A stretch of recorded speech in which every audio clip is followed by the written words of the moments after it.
Zoraya enters a gala in her late mother's gown, only to be mistaken for a billionaire's date. As secrets unravel and emotions ignite, a single night threatens to rewrite both their lives forever. Before we get into the story, comment below where in the world you are watching from today. The morning sun streamed through the thin curtains of Zoraya King's small apartment. She stretched and sighed, already dreading another long day at the Grand Plaza Hotel, where she worked as a concierge. At 29, Zoraya had learned to expect little from life, especially from the wealthy guests she catered to every day. Another day, another dollar, she mumbled as she pulled herself out of bed.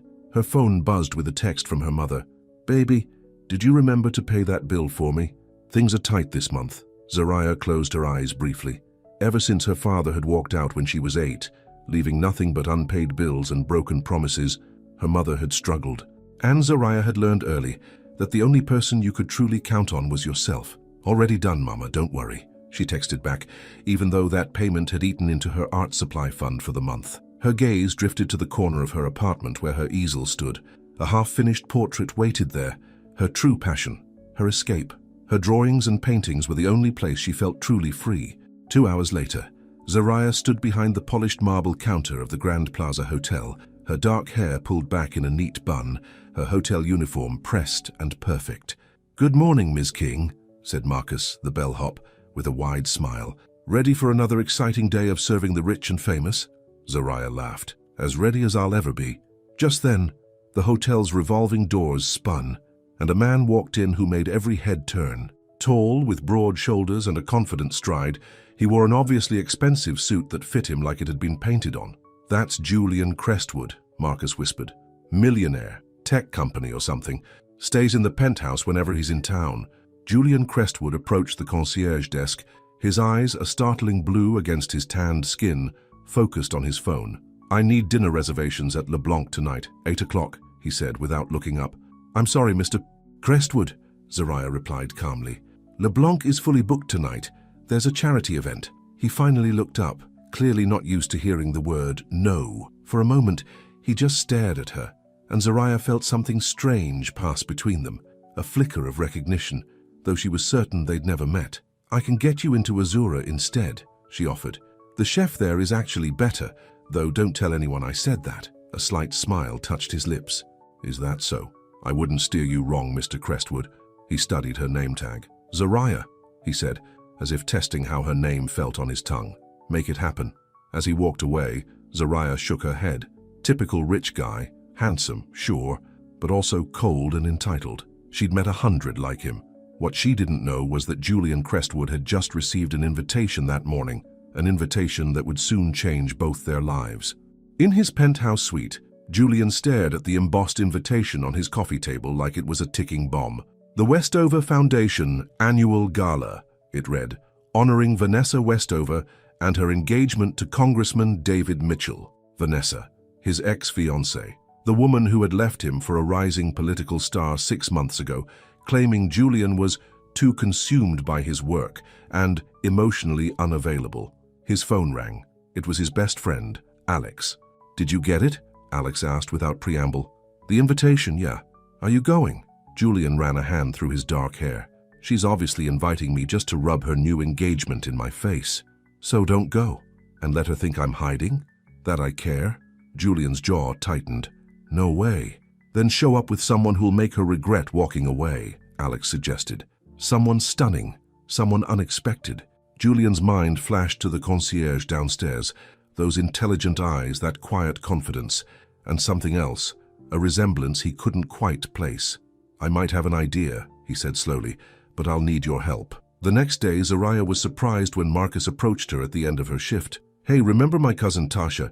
She works for that staffing agency," Marcus said. "She called me with a weird request. Some rich client wants to hire you for a night." Zoraya's eyebrows shot up. "Excuse me?" "Not like that," Marcus quickly added. "He needs a date for some fancy party. One night just for appearances. He's offering $5,000. $5,000? Zoraya repeated, stunned. That kind of money could help her mother catch up on bills and give Zoraya enough left over to take that art class she'd been eyeing. "Who is it?" Marcus shrugged. "Tasha wouldn't say, but it's tomorrow night, and apparently he's desperate." Zoraya bit her lip. It sounded crazy, but also Simple. One night pretending to be some rich guy's girlfriend for $5,000. Tell Tasha I want to meet him first, she decided. And if anything feels off, the deal's off. That evening, Zariah found herself sitting in an upscale cafe, nervously checking her watch. The mysterious client was already 10 minutes late. Sorry to keep you waiting. She looked up to find Julian Crestwood standing at her table, looking even more handsome in casual clothes than he had in his suit. You? She gasped. He slid into the seat across from her. Is that disappointment I hear? Surprise, she corrected. When Marcus mentioned a rich client, I didn't think it would be you. So your friend didn't tell you who I was, Julian said. But he explained what I need? Zariah nodded, still processing. A date for some event. But why me? You could have anyone. Something flickered in Julian's eyes, a shadow quickly hidden. I need someone real, someone smart, someone who won't embarrass me or try to make this more than it is. He leaned forward. I've seen how you handle difficult guests at the hotel. You're calm, composed, and you don't take any nonsense. $5,000 for one night, Zariah stated, making sure she understood. Just to pretend to be your girlfriend. Exactly. We attend the gala, you look beautiful, we make everyone believe we're together, and then we go our separate ways. What's the catch? A smile touched Julian's lips. Smart question. The event is the Westover Foundation Gala. My ex-fiancée, Vanessa Westover, will be there with her new fiancé. She sent me an invitation to flaunt her happiness in my face. So I'm supposed to help you make her jealous?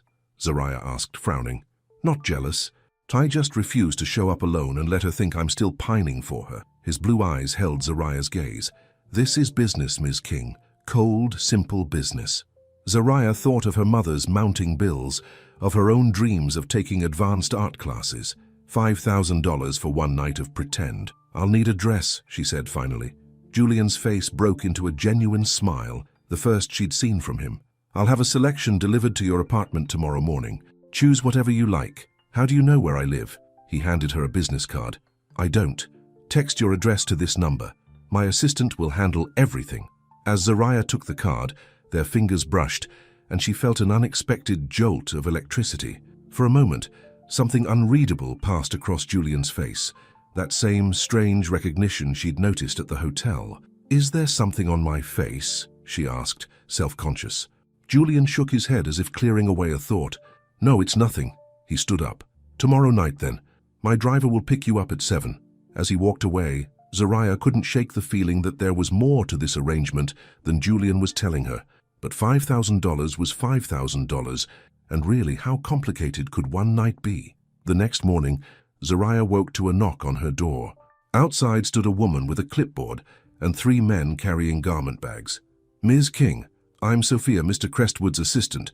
May we come in? Before Zariah could fully process what was happening, her small living room was filled with racks of designer dresses, shoes, and jewelry. Mr. Crestwood wanted to ensure you had options, Sophia explained coolly. Zariah ran her hand over a midnight blue gown that probably cost more than 3 months of her salary. This is a lot. He also scheduled a hair and makeup team to arrive at 5 this evening, Sophia continued, checking her tablet. Now, do you have any questions about tonight? Zariah thought for a moment. Yes. What exactly is my backstory? How did Julian and I meet? People will ask. Sophia nodded approvingly. Good question. Mr. Crestwood suggested keeping it simple and close to the truth. You met at the hotel where you work. After several encounters, he was impressed by your intelligence and asked you to dinner. And now we're dating, Zariah finished. Exactly. Keep details vague but believable. The goal is to appear genuinely coupled without inviting too many questions. Sophia checked her watch. I must go. Mr. Crestwood has a busy day. Choose whatever you like from these options. They're all yours to keep. After Sophia left, Zariah sat on her sofa, surrounded by more luxury than she'd ever seen up close. This whole situation felt surreal. For a brief moment, she considered calling the whole thing off, but then her phone buzzed with another text from her mother. The hospital called about payment again. Zariah's resolve hardened. One night, $5,000. She could do this. She stood and began examining the dresses, eventually pulling out a deep emerald green gown with a subtle shimmer. It was elegant without being flashy, sophisticated without trying too hard. As she held it against herself in the mirror, she could almost imagine belonging in Julian Crestwood's world, just for one night. At precisely 7 o'clock, A sleek black car pulled up outside Zoraya's apartment building. The driver opened the door for her, and she slid into the back seat, careful not to wrinkle her dress. To her surprise, Julian wasn't inside. Instead, there was a small velvet box on the seat with a note. "Meeting you at the gala. Thought these might complete your look." Inside the box was a pair of teardrop emerald earrings that matched her dress perfectly. Zoraya hesitated, then put them on. $5,000 and borrowed jewelry. She could handle this. 30 minutes later, the car pulled up to a grand hotel lit up like a Christmas tree. Red carpet stretched from the street to the entrance, where photographers snapped pictures of arriving guests. "Mr. Crestwood said to tell you he'll meet you at the top of the stairs," the driver said as he opened her door. Taking a deep breath, Zoraya stepped out of the car. A few heads turned her way, probably wondering who she was, but no cameras flashed for her. She made her way up the carpeted stairs, her heart pounding, and there he was. Julian Crestwood stood at the top of the stairs in a perfectly tailored tuxedo, looking like he'd stepped out of a magazine. When he saw her, something changed in his expression, surprise followed by something deeper that Zoraya couldn't name. "You look," he started, then seemed at a loss for words. "Is something wrong?" Zoraya asked, suddenly worried she'd chosen poorly. Julian shook his head slowly. "No, you look perfect." He offered his arm. "Ready to put on a show?" As Zoraya took his arm, she caught a glimpse of their reflection in the glass doors of the hotel. They looked good together, like they belonged together. For just a moment she allowed herself to enjoy the fantasy. "Lead the way, Mr. Crestwood," she said, with a confidence she didn't entirely feel. "Julian," he corrected, leaning close to her ear. "Tonight I'm Julian to you." And with that, he led her through the doors and into a world of crystal chandeliers, champagne fountains, and the kind of people who made $5,000 in interest before breakfast. Zoraya felt a flutter of nervousness. This was it. One night, one truth to find, and nothing would ever be the same again. The Westover Foundation Gala was exactly as lavish as Zoraya had imagined.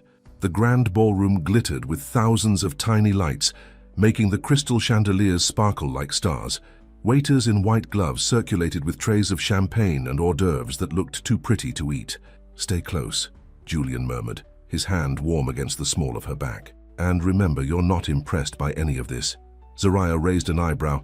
"That's part of our story?" "No," he said with a slight smile.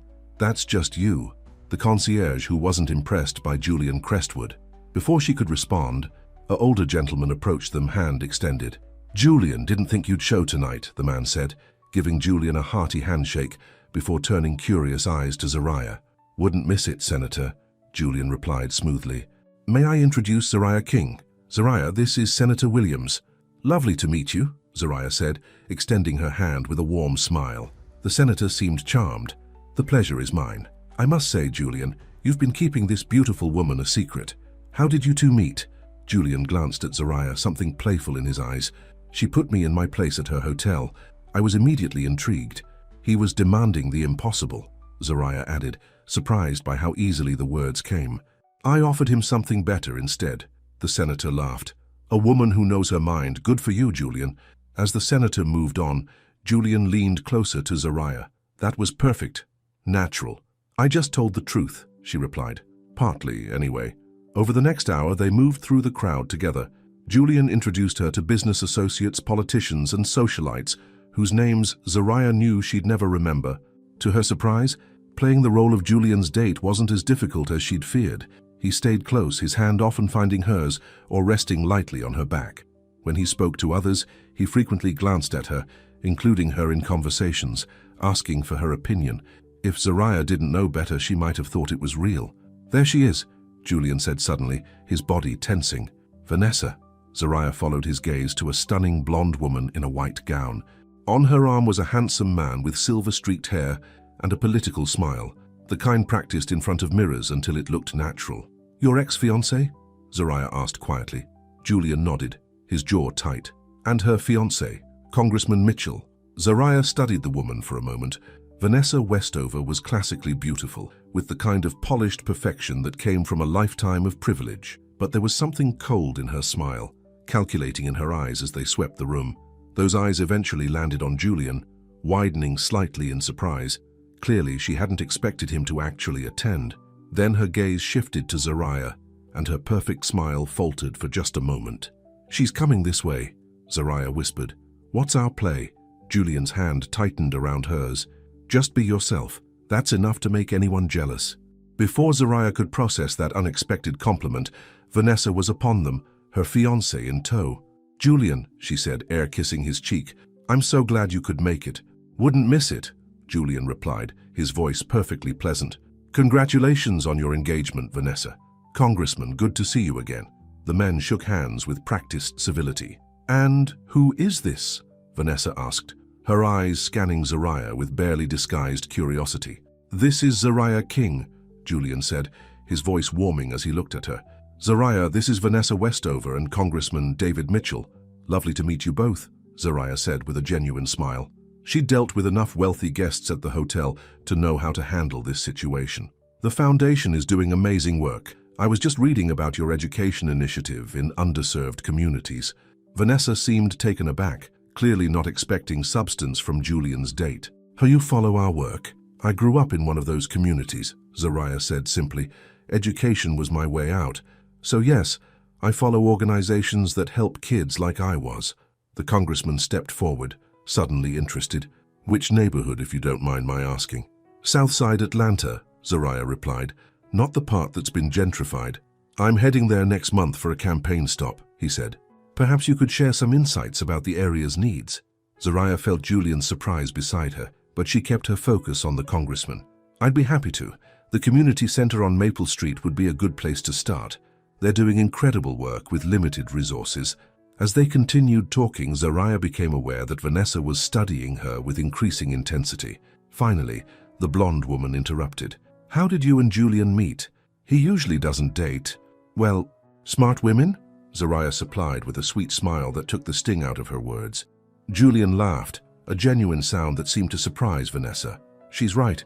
I've definitely upgraded." Vanessa's perfect smile tightened. "I just meant someone outside our usual social circle. The best things in life often come from unexpected places," Julian said, his arms sliding around Zariah's waist in a gesture that felt oddly protective. "If you'll excuse us, I believe they're about to start dinner." As they walked away, Zariah could feel Vanessa's eyes boring into her back. "That went well," Julian murmured. "She definitely wasn't expecting you to show up with someone like me," Zariah replied. Julian stopped walking and turned to face her. "Someone intelligent, beautiful, and genuine?" No, she probably wasn't. The intensity in his blue eyes made Zariah's heart skip. For a moment, she forgot this was all pretend. "Oh, you're very good at this," she said softly. Something passed across his face, a shadow of regret. "Sometimes I'm not sure what's real anymore." Before she could ask what he meant, they were ushered to their table for dinner. Throughout the meal, Zariah found herself genuinely enjoying Julian's company. When he wasn't putting on a show for the business world, he was surprisingly thoughtful and even funny. He asked questions about her art and actually listened to her answers. He seemed genuinely interested in her life, her dreams. "So why hotel work?" he asked as they finished their dessert. "If art is your passion, bills don't pay themselves," Zariah replied with a shrug. "My mother has health issues, and after my father left, someone had to be the responsible one." Julian's expression sobered. "I'm sorry. That must have been difficult." "Life is difficult for most people," she said simply. "We just do what we have to do." He studied her for a long moment. "You're different from anyone I've met." "That's not saying much. Your world seems pretty uniform." Julian laughed, shaking his head. "Touché." The conversation was interrupted when a distinguished older man stopped by their table. "Excuse me," he said, addressing Zariah. "I couldn't help noticing your discussion of techniques with the gentleman at the next table. Are you an artist?" Zariah looked up in surprise. "Yes, I am, though not professionally." "Yet," Julian added, and the certainty in his voice made Zariah glance at him. The man introduced himself as Harold Winters, and Zariah nearly gasped. Harold Winters was one of the most respected art critics in the country. "I dabble in portraiture mostly," she explained, feeling suddenly self-conscious. "She's being modest," Julian interjected. "She captures people's essence in a way I've rarely seen." Zariah stared at him. "How would he know that?" "Do you have any work with you, Mr. Winters asked. "Just on my phone," Zariah admitted, pulling out her phone and scrolling to photos of her recent pieces. Mr. Winters studied them intently, occasionally zooming in on details. "These are remarkable. The emotional depth, the technical skill. Have you had formal training? Some community college courses, Zariah said. I'd love to study more, but financial realities get in the way, Mr. Winters finished for her. He handed her a business card. I'm curating a showcase of emerging artists next month. I'd like to include your work. Call my office. As he walked away, Zariah sat in stunned silence. Did that just happen? She finally whispered. Julian was smiling at her, a genuine smile that transformed his face. He recognized your talent, as he should. But how did you know about my work, about capturing essence? For a moment, Julian looked caught off guard. Then he shrugged. Just a guess based on how you observe people. You see more than most. Zariah wasn't entirely convinced, but before she could press further, the lights dimmed, and Vanessa took the stage to make a speech about the Foundation's work. As Vanessa spoke eloquently about helping disadvantaged children, Zariah couldn't help but compare the poised, perfect woman on stage with the one who had looked at her with such disdain earlier. Which was the real Vanessa? She glanced at Julian and found him watching her instead of his ex. There was something in his eyes she couldn't read, something almost sad. What? She whispered. He shook his head slightly. Nothing. After the speech, a band began to play, and couples moved to the dance floor. Julian stood and offered his hand to Zariah. Shall we? Zariah hesitated. I should warn you, I'm not much of a dancer. Just follow my lead, he said softly. On the dance floor, Julian pulled her close, one hand on her waist, the other holding hers. He moved with the easy confidence of someone who had taken lessons since childhood. Relax, he murmured when he felt her tension. You're doing fine. Gradually, Zariah began to feel more comfortable, allowing herself to be guided by his movements. The music, the lights, the warmth of his hand on her waist, it all combined to create a dreamlike atmosphere. Everyone's watching us, she said quietly. Let them watch, Julian replied, his eyes never leaving her face. They're just wondering how I got so lucky. Zariah laughed softly. You're very convincing, you know. If I didn't know better, I might think you meant all these nice things you're saying. Something flickered in his eyes. What if I do? The question hung between them, charged with possibility. Zariah felt her heart beating faster. This was dangerous territory, forgetting that this was all pretend, that he had hired her for a role. Before she could respond, Julian suddenly stiffened. Zariah followed his gaze and saw Vanessa watching them from the edge of the dance floor, her expression unreadable. She's still watching you, Zariah observed. Julian's attention snapped back to her. I'm not concerned about Vanessa anymore. No? Then why are we still putting on this show? He pulled her slightly closer. Maybe I'm enjoying it. The band transitioned to a slower song, and Julian's hand spread wider on her back, drawing her nearer until she could feel the warmth of his body against hers. Zariah told herself this was still part of the act, but as they swayed together, his cheek occasionally brushing her temple, it became harder to remember where the pretense ended and reality began. You smell like lavender, he said, his voice low near her ear. It's just shampoo, she replied, trying to keep her voice steady. It reminds me of someone, he murmured almost to himself. Zariah pulled back slightly to look at him. Who? For a moment Julian looked like he might answer. Then he shook his head. It doesn't matter. The song ended, and Julian reluctantly stepped back. Would you like some air? There's a garden terrace. Zariah nodded, grateful for the chance to clear her head. This evening was becoming too confusing, the lines too blurred. The terrace was quieter, with only a few other guests enjoying the cool night air. Fairy lights twinkled in the carefully manicured shrubs, and the city skyline glittered beyond. Beautiful, isn't it? Julian said, coming to stand beside her at the stone balustrade. Yes, Zariah agreed, grateful for the simple topic. Though I bet the view from your penthouse is even better. Julian chuckled. Different, not better. Sometimes I think I've spent too much time looking at skylines and not enough time looking at what's right in front of me. He turned to face her, his expression suddenly serious. Zariah, there's something I should tell you. There you are, a voice interrupted. They turned to see a man around Julian's age approaching, slightly unsteady from too much champagne. Julian, you old dog, aren't you going to introduce me to your lovely companion? Zariah, this is Robert Chen, my VP of Operations, Julian said, his jaw tight with obvious annoyance at the interruption. Robert, this is Zariah King. Robert grinned, looking Zariah up and down in a way that made her uncomfortable. Well, Vanessa's certainly taking notice. Smart move, Julian. She's definitely your type. Almost an exact match for... Robert, Julian cut him off sharply.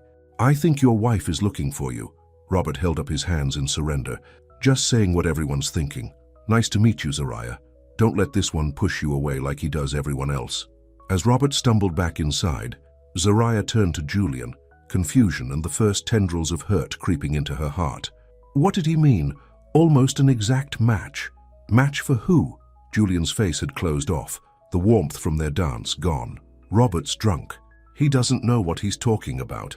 Julian, Zariah pressed, a sinking feeling in her stomach. Why did you really choose me for tonight? For a long moment, he didn't answer. When he finally spoke, his voice was low. We should head back inside. No, Zariah stood her ground. I want the truth. Now. Julian ran a hand through his hair, a gesture of frustration she hadn't seen from him before. It's complicated.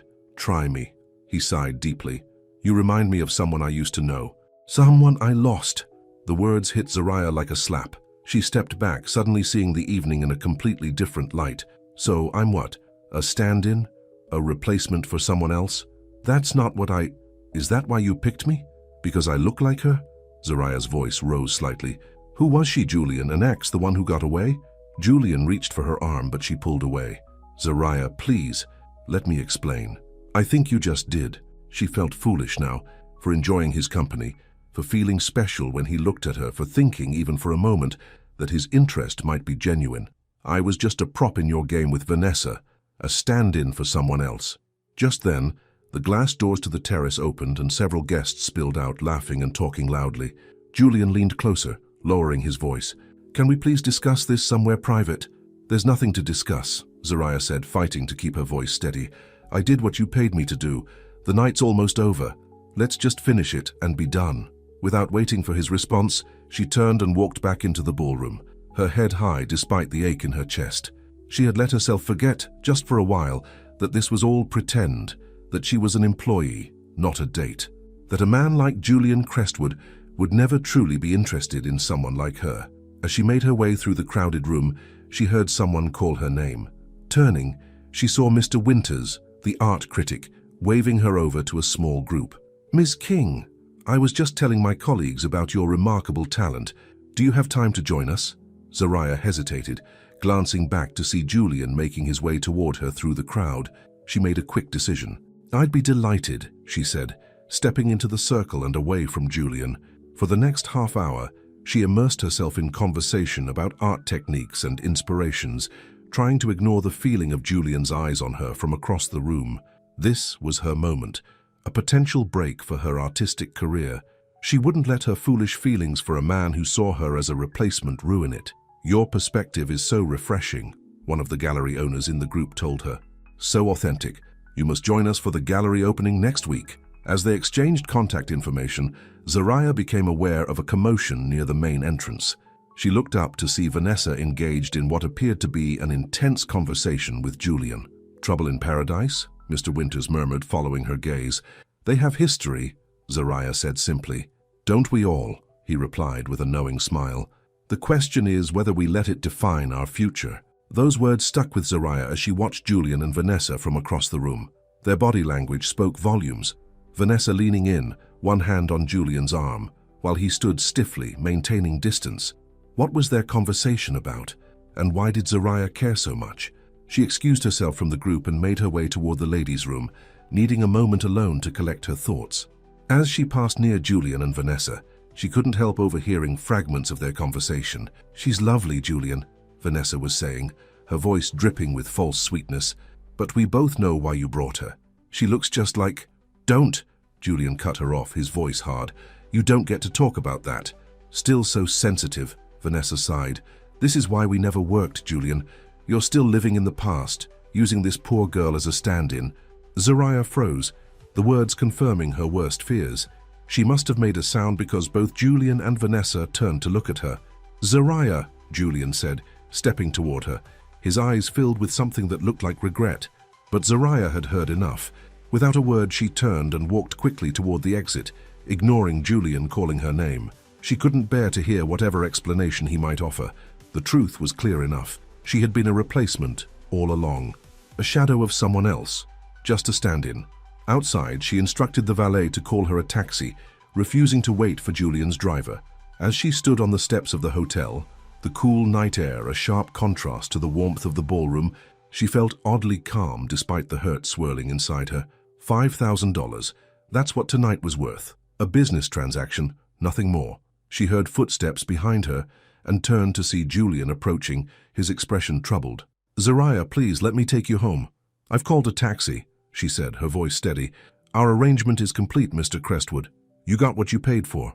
What you heard. It's not what you think," he insisted. "Isn't it?" Zariah looked at him directly. "You chose me because I remind you of someone. That's the truth, isn't it?" Julian's silence was answer enough. "Who was she?" Zariah asked, surprising herself with the question. For a long moment, Julian said nothing. Then, quietly, "My sister. You remind me of my sister." The admission caught Zariah off guard. "Your sister? She died 10 years ago," Julian continued, his voice tight with controlled emotion. "You have her smile, her way of seeing through people's masks." He ran a hand through his hair. "I didn't realize it until that first day at the hotel. And I thought, I don't know what I thought." Zariah didn't know what to say. This wasn't what she had expected. Not at all. A taxi pulled up to the curb. "That's my ride," she said, still processing his revelation. Julian reached for her hand. "Zariah, I'm sorry. I should have told you." She gently pulled her hand away. "Yes, you should have." As she turned to go, Julian spoke again. "The offer from Harold Winters, that had nothing to do with me. That was all you, all your talent." Zariah nodded, wanting to believe him. "Good night, Julian." As the taxi pulled away from the curb, Zariah looked back to see Julian standing alone on the steps of the hotel, watching her leave. Something inside her wanted to tell the driver to stop, to go back and hear Julian out. But what would be the point? Tonight had been a job, not a date. A fantasy, not reality. And yet, as the taxi merged into the late-night traffic, Zariah couldn't stop thinking about the way Julian had looked at her when they danced. The genuine interest in his eyes when she talked about her art, the warmth of his hand in hers, or the sadness in his voice when he spoke of his sister. One night, one truth, and nothing would ever be the same again. The morning after the gala, Zariah woke to the sound of her phone buzzing insistently. She squinted at the screen. 5 missed calls from an unknown number, and a text message that simply read, "Please call me, Julian." She set the phone down without responding. Last night felt like a dream. The glamour, the dancing, the brief fantasy that someone like Julian Crestwood might actually see her, the real her, and then the painful awakening to reality. Her phone buzzed again. This time, it was her mother. "Baby, how was your big date? You didn't call me last night." Zariah sighed. She hadn't told her mother the truth about the arrangement with Julian, only that she had been invited to a fancy gala. "It was fine, Mama. Just tired when I got home." "Well, I want to hear all about it. Come for Sunday dinner tomorrow."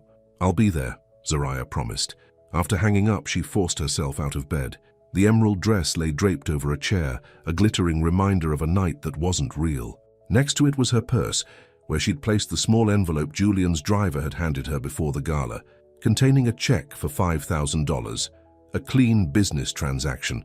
That's all it had been. So why did her chest ache when she thought about never seeing Julian again? She shook off the feeling and headed to the shower. Today was her day off, and she had promised herself she would work on her paintings. Art had always been her escape, her true voice.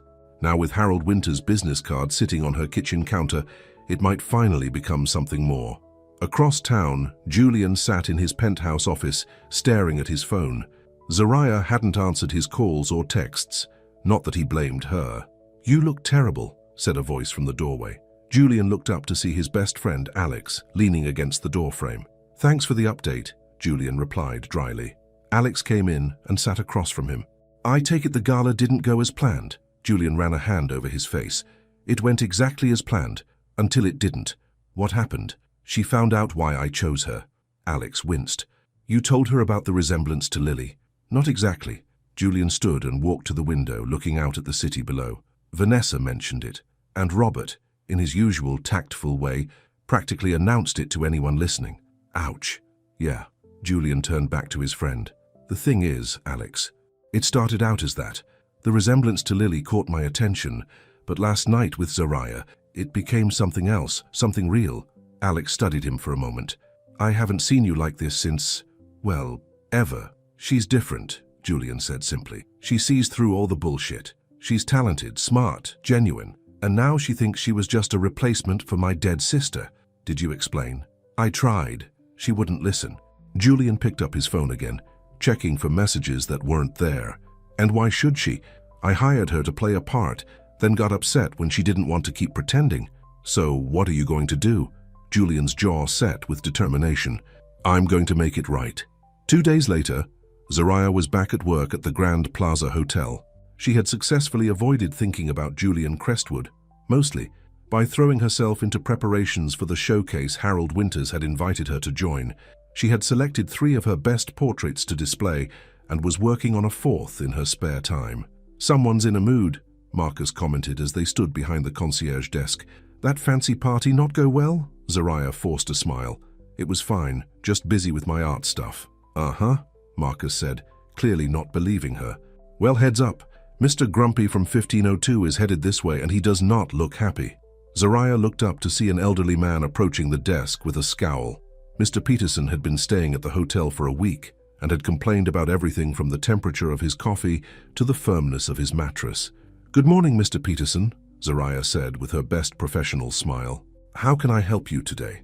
20 minutes later, after arranging for maintenance to check the suspiciously noisy air conditioning in Mr. Peterson's room for the 3rd time, Zariah was ready for her break. She headed to the staff room, only to be intercepted by Sophia, Julian's assistant. Ms. King, Sophia said coolly, do you have a moment? Zariah's heart skipped despite herself. Is something wrong with the payment? The payment went through fine, Sophia replied. This is about something else. Mr. Crestwood would like to speak with you. I'm working, Zariah said flatly. He's aware. He's asked if you would meet him after your shift ends. Sophia held out a small envelope. All the details are in here. Zariah hesitated, then took the envelope. I'll think about it. Sophia nodded once. He said you'd say that. He also said to tell you that he understands if you don't come, but he hopes you will. With that, she turned and walked away. Zariah waited until she was alone in the staff room to open the envelope. Inside was a note written in a strong, angular hand. Zariah, I owe you an explanation. No strings, no expectations. Just the truth you deserve. I'll be at the Riverside Cafe at 6 p.m. today.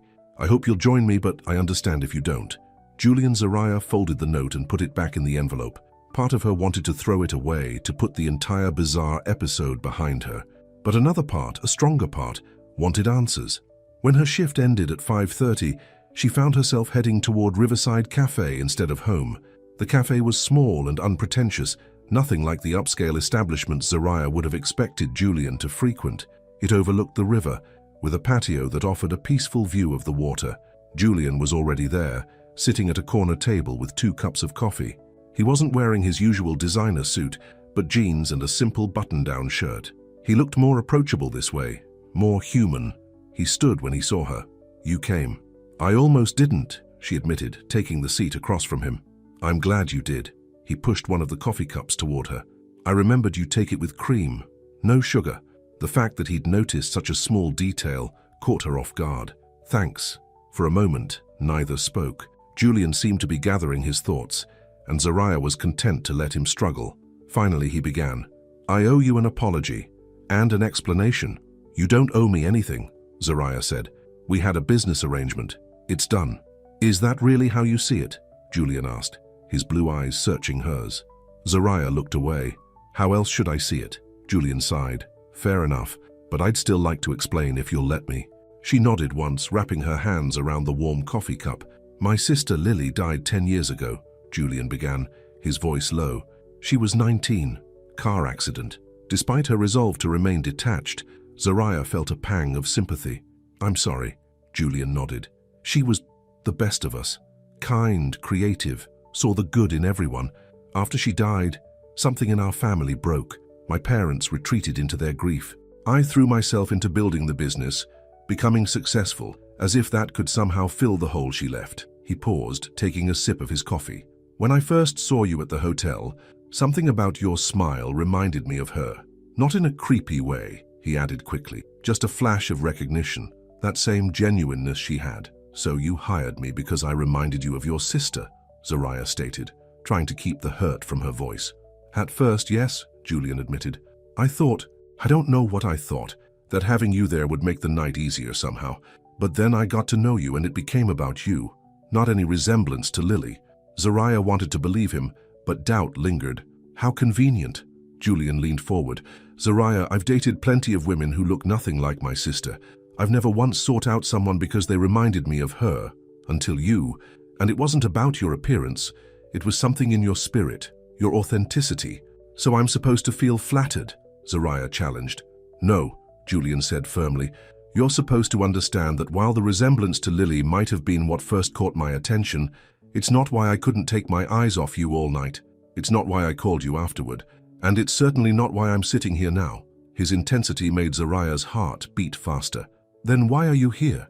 Because I can't stop thinking about you, he said simply. The real you. The artist with big dreams, the daughter taking care of her mother, the woman who put me in my place at the hotel. I want to know that woman better. Zariah sat back, studying him. There seemed to be genuine emotion in his eyes. But how could she trust it? How could she trust him? I'm not sure that's a good idea, she said finally. Julian nodded, as if he'd expected this response. I understand, but before you decide, there's something else you should know. He reached down beside his chair and lifted up a portfolio case. I did some research on Harold Winters's showcase. It's a big opportunity. Gallery owners, collectors, they'll all be there. But the submission fee is steep. He placed the portfolio on the table and slid it toward her. I took the liberty of preparing the application materials. The fee is covered. Zariah stared at the portfolio, then back at Julian. I don't need your charity. It's not charity, he insisted. It's an investment in an artist I believe in. You can pay me back when you sell your first painting. And if I don't want to accept, then don't, Julian said.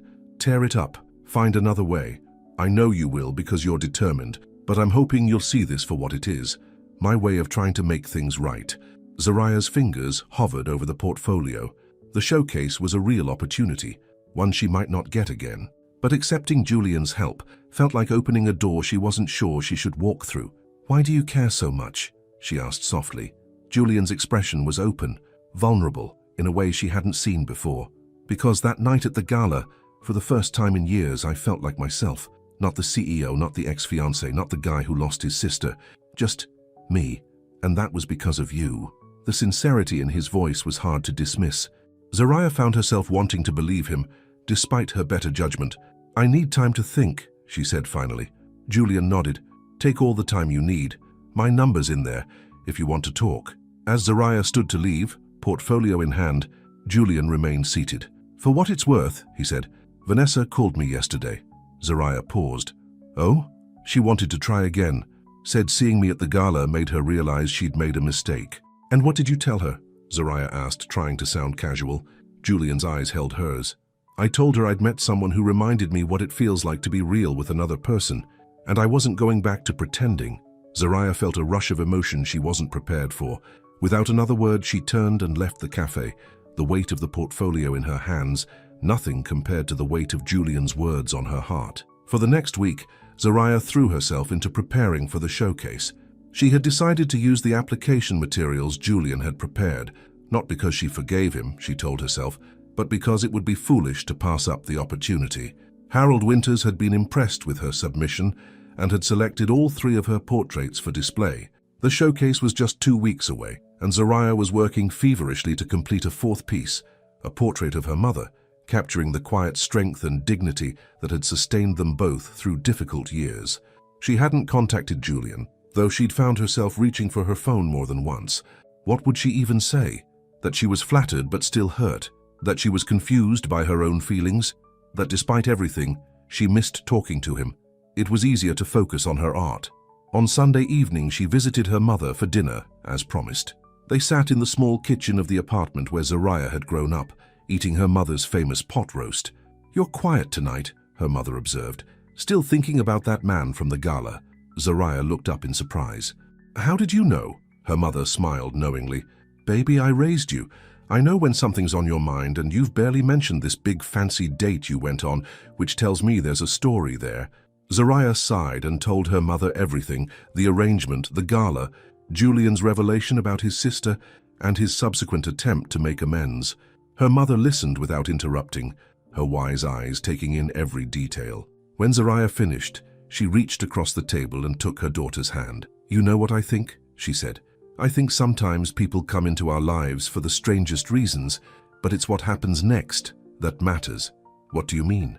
This man, he may have noticed you for one reason, but he's staying for another. The question is, do you want him to stay? Zariah considered this. I don't know, Mama. He lives in a different world. Worlds change, her mother said simply. People change them. After dinner, as Zariah was helping with the dishes, there was a knock at the door. Her mother went to answer it and returned with a strange expression on her face. There's a delivery for you, she said. In the living room stood a delivery man holding a large flat package wrapped in brown paper. Zariah King, he asked. That's me. Sign here, please.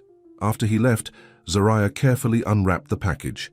Inside was a framed photograph, an old one showing a teenage girl with a bright smile, sitting at an easel with a paintbrush in hand. A note was attached. This is Lily. She loved art too. I thought you should know who she was, since she's part of this story. But she's not the reason I can't stop thinking about you, that's all you. Julie and Zariah stared at the photograph. The girl did have a similar smile to her own. Open, genuine, but they looked nothing alike otherwise. Lily was fair where Zariah was dark, delicate where Zariah was strong. She seems like she was a lovely girl, her mother said, looking over Zariah's shoulder. She does, Zariah agreed softly. What are you going to do? Her mother asked. Zariah touched the frame lightly. I don't know yet. But for the first time since the night of the gala, she felt the wall around her heart beginning to crack. The next morning, Zariah arrived at work to find Marcus practically bouncing with excitement. You are not going to believe who just checked in, he said as soon as she reached the concierge desk. Brad Pitt? Zariah guessed with a smile. Better, at least more relevant to you. Marcus gestured discreetly toward the lobby seating area. Julian Crestwood. Zariah's head snapped up. Sure enough, Julian was sitting in one of the lobby chairs, reading a newspaper. He was back in his business attire, impeccable suit, polished shoes.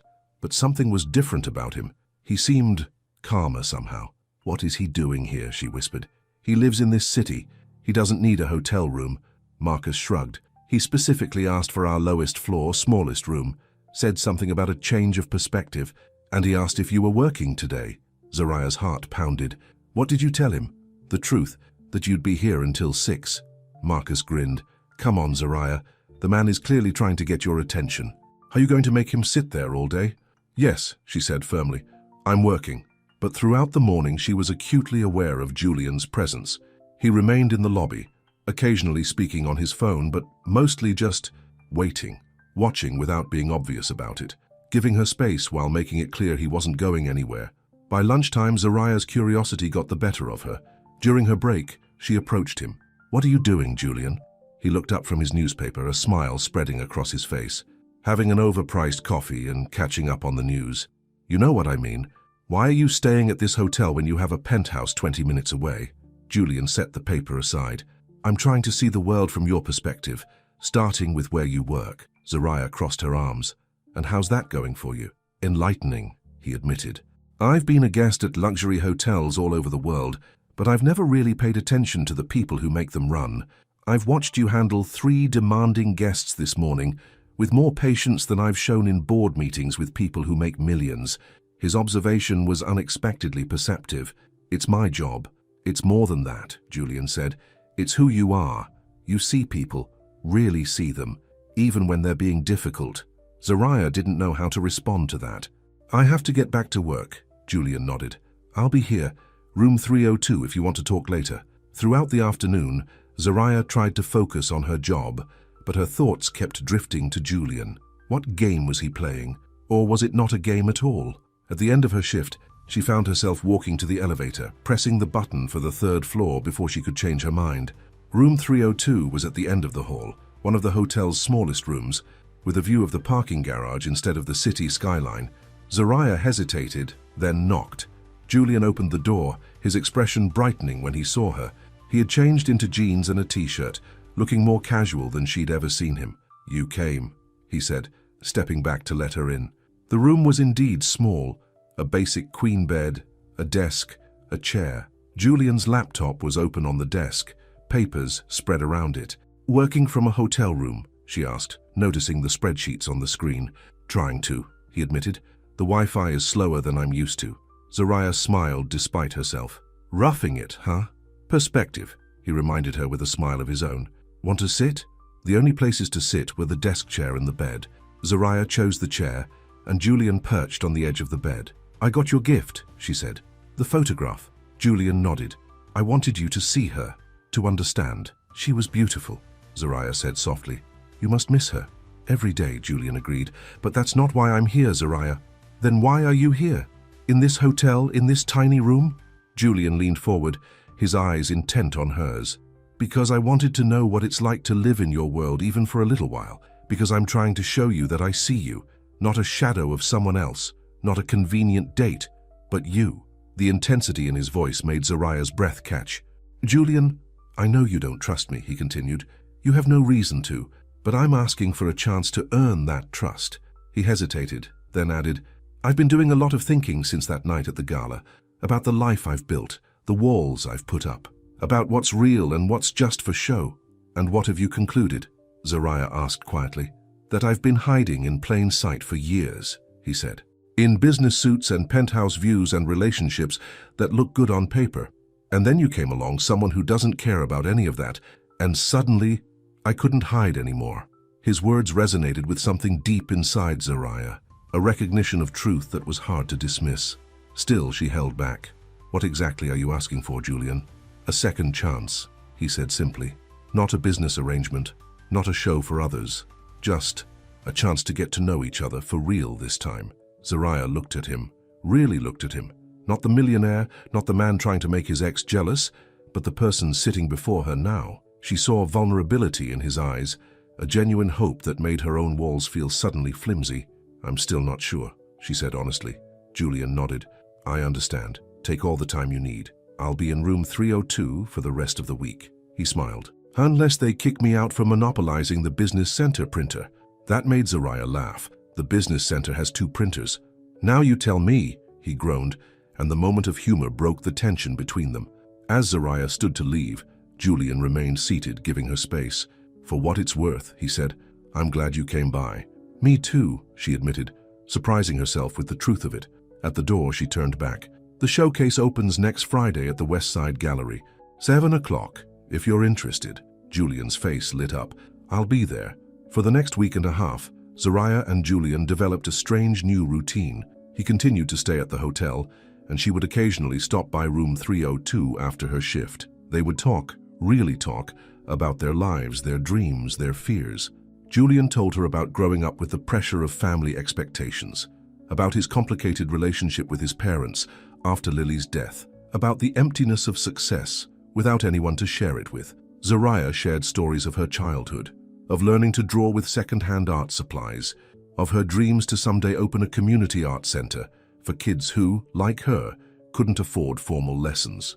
You could do it, you know, Julian said one evening as they sat sharing takeout Chinese food in his room. With your talent and vision, you could make it happen. Maybe someday, Zariah replied. After I figure out how to pay my own bills first.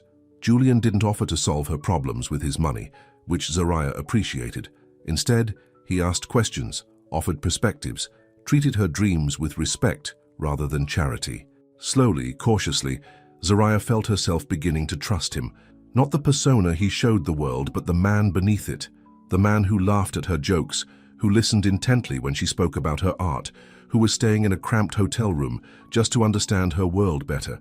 The night before the showcase, Julian invited her to dinner at a small Italian restaurant near the hotel. Nothing fancy, just good food and conversation. Nervous about tomorrow, he asked as they shared a tiramisu. Terrified, Zariah admitted. What if no one likes my work? What if they all see I don't belong there? Julian reached across the table and took her hand. That won't happen. But even if it did, even if every critic in that room hated your paintings, it wouldn't change how good they are. It wouldn't change your talent. His confidence in her was both touching and unnerving. How can you be so sure? Because I've seen your work, he said simply. I've seen how you put yourself into every portrait, how you capture not just what people look like, but who they are. Zariah squeezed his hand. Thank you for believing in me. As they walked back to the hotel, Julian's hand found hers again, their fingers intertwining naturally. It felt right, this quiet connection between them. At the hotel entrance, they stopped. I should go home, Zariah said. Big day tomorrow. Julian nodded. Can I pick you up for the showcase? Zariah hesitated, then nodded. I'd like that. For a moment they stood close, the air between them charged with possibility. Julian leaned forward slightly, then stopped, letting her decide. Zariah closed the distance, pressing her lips gently to his. The kiss was soft, tentative, a question rather than a demand. Julian responded with equal gentleness, his hand coming up to cup her cheek. When they pulled apart, his eyes were dark with emotion. Good night, Zariah. Good night, Julian. As she walked home, Zariah felt lighter than she had in years. Tomorrow was the showcase, a dream she'd had since childhood, finally coming true. And somehow, against all odds, she had found someone who seemed to truly see her, value her, choose her. Not a replacement, not a shadow, but her. What she didn't know was that the next day would test everything they had begun to build together, and that the truth, when fully revealed, would either destroy them or make them stronger than ever. The day of the art showcase arrived with perfect autumn weather, clear skies and a gentle breeze. Zariah had taken the day off work to prepare, spending hours getting ready both mentally and physically for what could be the most important night of her artistic career. Her mother came over in the afternoon to help, bringing the simple black dress they had splurged on together. You look beautiful, baby, her mother said, as Zariah twirled in front of the mirror. The dress was elegant without being flashy, perfect for an artist who wanted her work, not herself, to be the center of attention.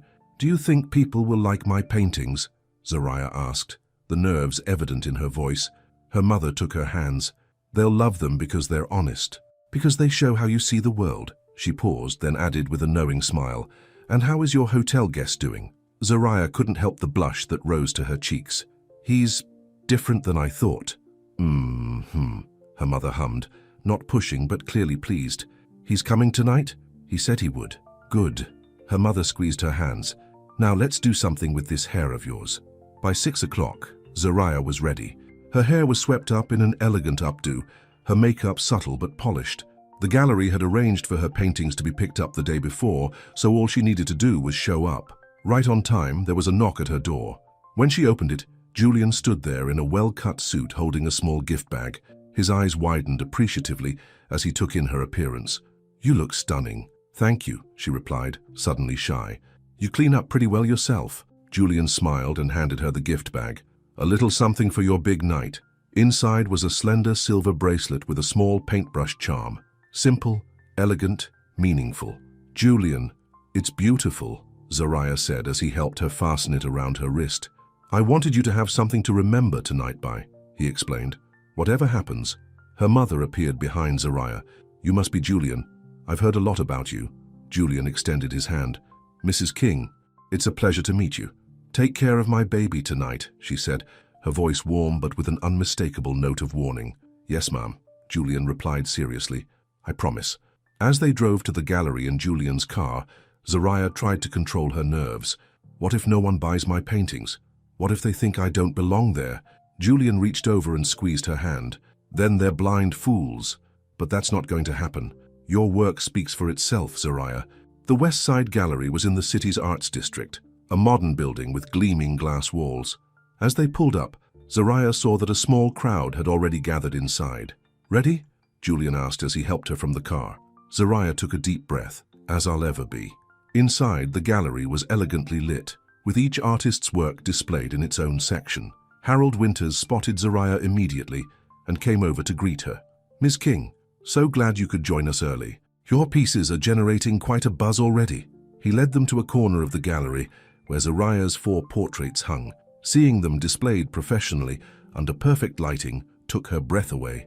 They looked better than she had imagined. I'll leave you to it, Harold said. The doors open to the public in 20 minutes. As he walked away, Julian squeezed Zariah's hand. They're incredible. Zariah moved closer to her paintings, still not quite believing they were here, in a real gallery. The first was a portrait of an elderly man she'd met in the park, his weathered face telling the story of a life fully lived. The second captured a young street musician, his eyes closed in the ecstasy of his music. The third was of a little girl at the community center, where Zariah volunteered, her smile wide despite the difficulties of her life. And the fourth, the newest, was of her mother, strength and grace evident in every brushstroke. You see people, Julian said softly beside her. Really see them. Zariah turned to him, emotion welling in her chest. Thank you for helping make this happen. You did this, Julian insisted. All I did was pay a fee. The talent is all yours. Before she could respond, the gallery doors opened and people began to stream in. The evening became a whirlwind of introductions, conversations about technique and inspiration, and to Zariah's shock and delight, red sold dots appearing beside her paintings. Julian stayed close but not hovering, letting her have her moment while ensuring she always had a fresh glass of water and someone to turn to when she needed a break from the attention. Midway through the evening, Harold Winters approached with an elegantly dressed couple. Ms. King, I'd like you to meet Thomas and Eleanor Bradford.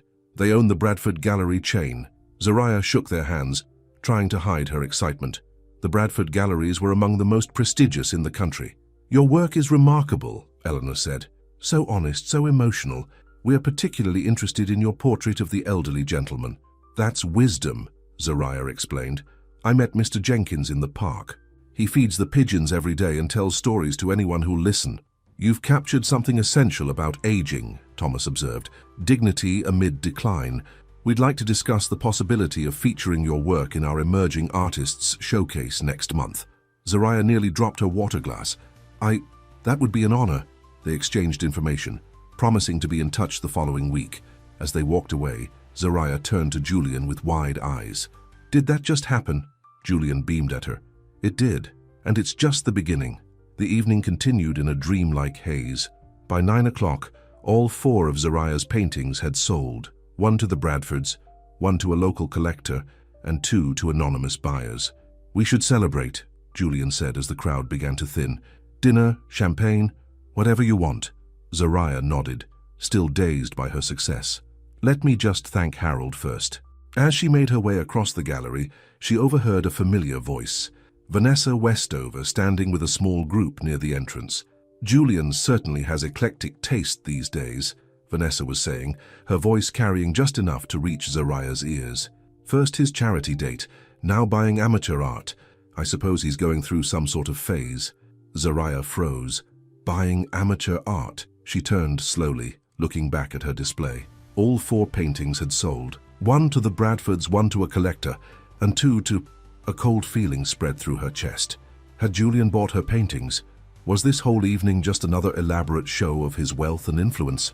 She changed direction, walking quickly back to where Julian stood chatting with Harold Winters. Can I speak with you? She asked Julian, her voice tight. Privately. Sensing her mood, Julian excused himself and followed her to a quiet corner. What's wrong? He asked. Did you buy my paintings? Zariah demanded, keeping her voice low. Julian hesitated, and in that moment Zariah knew the answer. You did, didn't you? She pressed. The 2 anonymous purchases. That was you. Zariah, let me explain. Was any of this real? She asked, hurt and anger rising in her voice. The Bradfords, the other collectors, did you arrange all of this? Julian's expression was pained. No, the Bradfords are legitimate. So is the other buyer. But yes, I did purchase 2 of your paintings. Why? The word came out as a whisper. Because they're brilliant, Julian said simply. Because I wanted them. Because I believe in your talent. Or because you wanted to make sure my showcase was a success, Zariah challenged. More charity for the poor girl from the wrong side of town. Julian ran a hand through his hair in frustration. That's not fair. I bought them because I love them. Because I love... He stopped abruptly. The unfinished sentence hung between them. Zariah felt tears threatening and blinked them back. I need to go, she said, turning away. Zariah, please. Julian reached for her arm, but stopped short of touching her. Don't leave like this. Congratulations on your successful investment, she said coldly. I hope the paintings increase in value for you. Before he could respond, she walked away, stopping only briefly to thank Harold Winters for the opportunity before slipping out the gallery's side door. Outside, the cool night air hit her face, and the tears she'd been holding back finally fell. She'd been such a fool, believing that tonight was about her talent, that Julian's interest in her was genuine. It was all just another game to him, another way to play savior. She hailed a taxi and gave the driver her address, then sat in silence as the city lights blurred through her tears. The next morning, Zariah woke to the insistent ringing of her doorbell. She'd cried herself to sleep, and her eyes felt swollen and gritty. The ringing continued. With a groan, she pulled herself out of bed and shuffled to the door. Who is it? She called. It's me, Julian's voice replied. "Please, Zariah, 5 minutes." "Go away," she said, leaning her forehead against the door. "I will," he promised, "after 5 minutes, please." Something in his voice, a raw honesty she hadn't heard before, made her hesitate. Finally, she unlocked the door. Julian stood there, looking like he hadn't slept either. He was still in last night's clothes, his hair disheveled. "You have 5 minutes," she said, leaving the door open but walking back into her apartment. Julian followed, closing the door behind him. "I owe you an explanation. You seem to say that a lot," Zariah observed, crossing her arms. Julian nodded, accepting the criticism. "I do, because I keep making mistakes with you." He took a deep breath. "Yes, I bought 2 of your paintings. Not because I felt sorry for you, not to ensure your success, but because I wanted them, because they move me." "Which ones?" Zariah asked, surprising herself with the question. "The portrait of your mother," Julian said, "because when I look at it, I see where your strength comes from. And the little girl from the community center, because it shows the kind of heart you have." Zariah wanted to hold on to her anger, but his sincerity was making it difficult. "You should have told me." "You're right," Julian agreed. "I should have. But I was afraid you'd react exactly as you did, that you'd think it was charity or manipulation." He ran a hand through his already messy hair.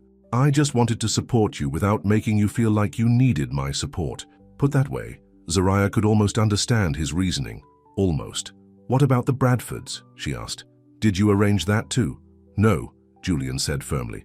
"I know Thomas through business, but I didn't know they'd be there last night. Their interest in your work is completely genuine." Zariah sank onto her sofa, suddenly tired. "I don't know what to believe anymore, Julian. Every time I start to trust you, something happens that makes me question everything." Julian remained standing, keeping his distance. "I know, and that's on me." He hesitated, then added, "There's something else you should know." Zariah looked up, bracing herself for another revelation.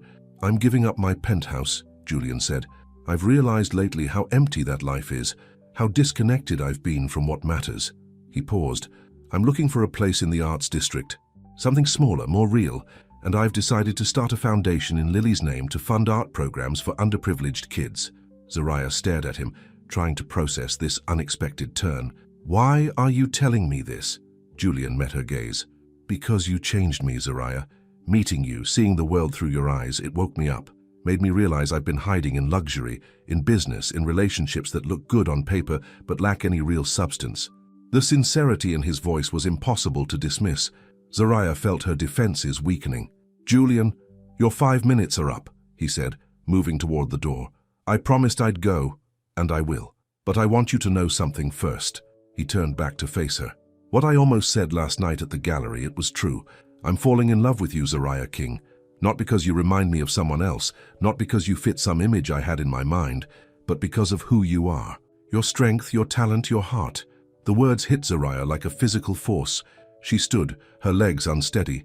"I don't expect you to say it back," Julian continued. "I don't even expect you to believe me right now. But it's the truth, the one truth that matters in all of this." He opened the door. "The paintings are yours. I'll have them delivered back to you.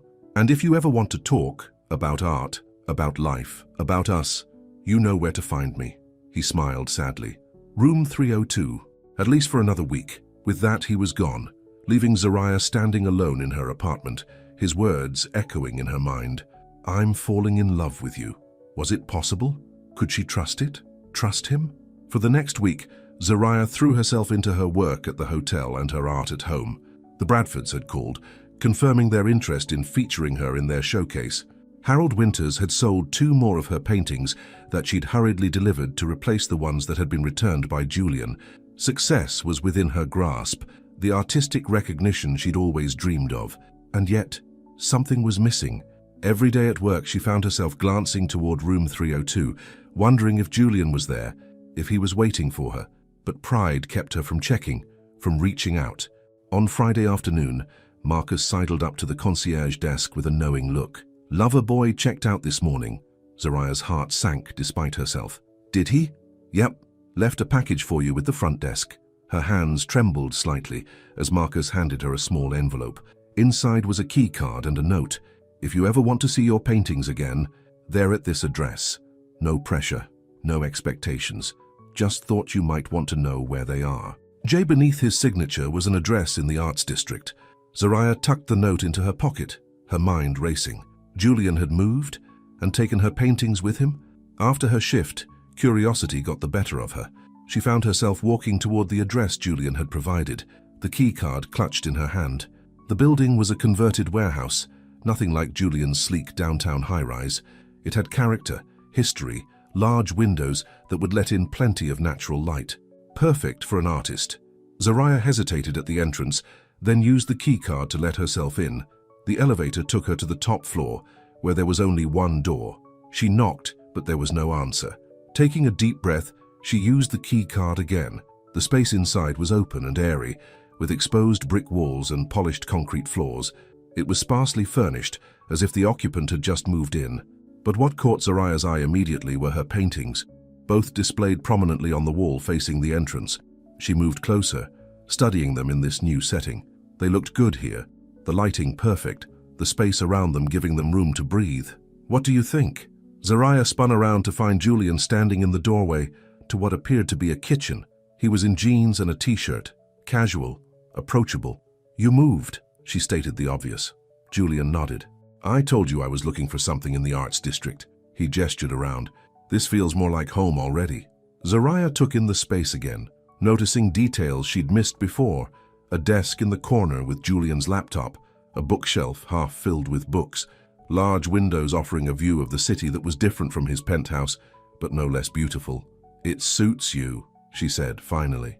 Julian smiled, a hint of relief in his expression. "I think so too." He hesitated, then added, "There's something else I want to show you." He led her to a door at the far end of the loft. When he opened it, Zoraya gasped. Inside was a studio space, perfect for an artist. Large windows provided natural light, easels stood ready, and shelves lined one wall, filled with art supplies of every kind. "Julian, what is this?" He looked nervous, uncertain in a way she'd never seen before. "It's a studio, for you, if you want it." Zoraya turned to him, confused. "I don't understand." "The loft has two separate living spaces," Julian explained. "This side and the side we just came from. They can be connected or completely separate, depending on what the occupants want." The implication of his words slowly dawned on Zoraya. "Are you asking me to move in with you?" "Not exactly," Julian said quickly. "I'm offering you a studio space, a place to work on your art without distractions, with the best light in the city." He gestured to the supplies. "Everything you need to create." "I can't afford a place like this," Zoraya said, running her hand over a cabinet filled with paints in colors she'd never been able to buy for herself. "The building belongs to my company," Julian admitted. "But this isn't charity, Zoraya. It's an investment in an artist I believe in. You can pay rent when your paintings start selling, which they already are." Zoraya walked to the window, looking out at the view. It was tempting, so tempting. A space of her own designed for creating art, everything she'd ever dreamed of. "And what about you?" she asked, turning back to face Julian. "Where do you fit into this arrangement?" Julian's expression was open, vulnerable. "That's entirely up to you. The studio is yours regardless. The door between our spaces has a lock on both sides. You control your side." He paused. "I meant what I said, Zoraya. I'm falling in love with you, but I don't expect anything in return. I just want to see you shine." Zoraya studied him, searching for any sign of manipulation, any hint that this was another game. But all she saw was sincerity, hope, and a touch of fear that she might walk away. "Why?" she asked softly. "Why would you do all this for me?" Julian moved closer, stopping just short of touching her. "Because from the moment I met you, you've been changing me, making me see what's real, what matters. You deserve this space, this opportunity. And selfishly, I want to be near you, even if it's just knowing you're creating something beautiful on the other side of that wall." The truth of his words was written across his face. This wasn't the calculating businessman who had hired her for the gala. This was a man who had stripped away his defenses, who was offering not just a studio, but his heart. "I need time to think," Zoraya said honestly. Julian nodded. "Take all the time you need. The studio is yours, whether you use it or not." As she turned to leave, Julian called her name once more. "Zoraya." She looked back. "Thank you for coming today, for giving me a chance to explain." His smile was gentle, patient. "Whatever you decide, I'm grateful for the truth you brought into my life." A month passed. Zoraya's paintings had been featured in the Bradford Gallery showcase to critical acclaim. Offers were coming in, commissions, teaching opportunities. even a small grant to create a series focusing on community members in her old neighborhood. She had visited the studio several times, sometimes when Julian was there, sometimes when he wasn't. Gradually, she had begun to leave things behind: a sketchbook, a set of brushes, a half-finished canvas. Today, she stood in the middle of the space, sunlight streaming through the windows, casting long shadows across the floor. It was perfect. Everything an artist could want. And on the other side of the wall was a man who had proven, day after day, that his feelings for her were real. Julian had been patient, respectful of her boundaries. When they did see each other, their conversations flowed easily, deeply. He asked about her work, her family, her dreams. He shared his own thoughts, vulnerabilities, hopes for the future. Slowly, cautiously, Zariah had felt herself falling, not for the millionaire who had hired her for a night, but for the man who had stepped out of his world and into hers, the man who saw her, truly saw her. Making her decision, Zariah picked up her phone and called her mother. "Mama, I need your help with something." 2 hours later, Zariah stood in her apartment, looking at the finished canvas on her easel. It had taken weeks of work, stolen moments between shifts at the hotel and visits to the studio, but finally it was done. It was a portrait of Julian, not the polished businessman from the gala, but the man she had come to know. In the painting, he was smiling in a way he rarely showed the world, open, genuine, a little vulnerable. It was how he looked at her when he thought she wasn't noticing. Carefully, she wrapped the canvas and took a taxi to the loft. Using her keycard, she let herself in, relieved to find the space empty. She propped the wrapped canvas against Julian's door and left a note. "If that's who I really am to you, come find me. This time, for real." She had just reached the street when her phone buzzed with a text. "I'm at the hotel, room 302. One last night, for old time's sake." Zariah smiled, her heart racing as she hailed another taxi. 20 minutes later, she stood outside room 302, remembering the first time she had knocked on this door. Uncertain, defensive, hurt. Now she felt something different, something like hope. When Julian opened the door, his face lit up at the sight of her. He was in his casual clothes again, the businessman nowhere to be seen. "You came," he said, echoing his words from weeks ago. Zariah stepped inside. The room was exactly as small and unremarkable as it had been before, except now it was filled with candles, their soft light casting a warm glow over everything. "What's all this?" she asked, turning to Julian. "I wanted to recreate our beginning," he explained, "but get it right this time. No arrangements, no pretending, just us." On the small table by the window, dinner was laid out. Nothing fancy, just takeout from the Italian restaurant they both liked. "Julian," Zariah began, but he held up a hand. "Before you say anything, I want you to know I saw the painting." His eyes were full of emotion. "It's how you see me," Zariah nodded. "It's who you are when you're with me, the real you." Julian moved closer, taking her hands in his. "And is that someone you could love?" The question hung between them, weighted with all that had come before. The night of pretense, the misunderstandings, the gradual building of trust. "I already do," Zariah said softly. "I love the man who stayed in this tiny room to understand my world, who believes in my art, who isn't afraid to be real with me." Julian's smile was like the sun breaking through clouds. He pulled her closer, one hand coming up to cup her cheek. "I love you, Zariah King, the artist, the daughter, the woman who wouldn't let me hide behind my money or my name." When he kissed her, it was different from their first kiss, deeper, surer, a promise rather than a question. "So," Julian said when they finally broke apart, "does this mean you'll accept the studio?" Zariah laughed. "I've already moved in half my supplies." "And the door between our spaces?" he asked, his voice hopeful but not presuming. Zariah looked at him, really looked at him, at the man who had hired her for one night and ended up changing both their lives, at the man who had seen past her defenses to the dreams she kept hidden, at the man who had learned to be real with her and with himself. "I think," she said slowly, "that door might need to stay open." Julian's answering smile was everything: relief, joy, love. He pulled her close again, and as Zariah melted into his embrace, she marveled at how life could change in unexpected ways. One night, one truth, and a love that had been real all along. 3 months later, the Westover Foundation held its winter gala. Julian and Zariah arrived together. No pretense this time. Her artwork was featured in the silent auction, raising money for the new Lily Crestwood Art Foundation, which provided scholarships and supplies to young artists from underserved communities. As they circulated through the crowd, Julian's hand rarely left hers. When Vanessa approached, perfect as ever on the arm of her congressman fiancé, Zariah felt no tension, no insecurity. "Julian, Ms. King," Vanessa greeted them with practiced warmth. "Lovely to see you both again. Your foundation is doing remarkable work." "Thank you," Julian replied easily. "We're excited about the possibilities." "We?" Vanessa's eyebrow arched delicately.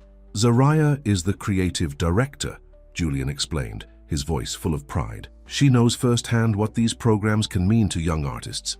As they continued to chat, Zariah felt Julian's arm slip around her waist, not for show, not to make anyone jealous, but simply because he wanted her close. Later, as they danced beneath the same chandeliers where their story had begun, Zariah rested her head against Julian's shoulder. "Happy?" he murmured against her hair. "Very," she replied. "Though I still can't believe how we started." Julian chuckled. "One night of pretending led to a lifetime of truth." "A lifetime?" Zariah teased, pulling back to look at him. Julian's eyes were serious despite his smile. "If you'll have me." And in that moment, surrounded by the glitter and glamour that had once seemed so foreign to her, Zariah knew with absolute certainty that what they had built together was real. Not a fantasy, not a business arrangement, but something true and lasting. "I will," she whispered, and sealed the promise with a kiss. Around them, the gala continued, music playing, champagne flowing, conversations humming, but Zariah and Julian were in a world of their own, a world they had created together, one truth at a time. One night had changed everything, but it was the mornings, afternoons, and evenings that followed, filled with honesty, understanding, and love, that had made their story real. The end.